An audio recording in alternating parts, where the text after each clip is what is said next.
Hi friends, இன்றைக்கி என்ன சாப்பாடு செஞ்சுருக்கோம் பார்க்கலாம் வாங்க. அது சட்னி இருக்குது, கொஞ்சோண்டு நைட் வச்சது, டீ போட்டு வச்சுருக்கிறேன். அப்புறம் நேற்று மசாலா தடவி வச்சேன் இல்லைங்களா, அது பாதி தான் பொரித்தேன், மீதி பொரிக்கலை. சாயந்தரம் அவங்க சாப்பிட மாட்டேன்ட்டாங்க, அதை பொரித்து வச்சுருக்கேன்.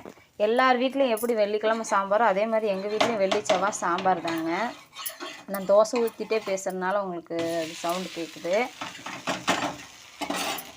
சாம்பார், அப்புறம் பீன்ஸு, அப்புறம் கோஸ், அப்புறம் பட்டாணி, இது 3 போட்டு பொரியல் வச்சுருக்கிறேன். ஏன்னா இன்றைக்கி வெள்ளிக்கிழமை இல்லையா, சந்தைக்கு போகணும். அப்புறம் இருக்கிற காயெல்லாம் போட்டு பொரியல் வச்சாச்சு.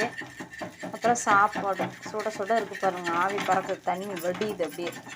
அப்படியே தோசை ஊற்றிட்டுருக்குறேன். தோசை ஊற்றி கொடுத்தா சாம்பாருக்கு சாப்பிட்டு அவங்க வாட்டுக்கு கிளம்பி ஓடிடுவாங்க. நான் எல்லாத்தையும் கழுவி வச்சுட்டு அடுப்புலாம் தொடச்சி விட்டுட்டு வேலையை முடிச்சுட்டு நானும் வேலைக்கு கிளம்பி போகணும். சுடு தண்ணி வச்சுருக்கிற குளிக்க. இன்றைக்கி அவ்வளோதான் ஃப்ரெண்ட்ஸ். Bye friends. சொல். லைக் பண்ணுங்கள், ஷேர் பண்ணுங்கள், மறக்காமல் கமெண்ட் பண்ணுங்கள், சப்ஸ்கிரைப் பண்ணுங்கள். Bye friends.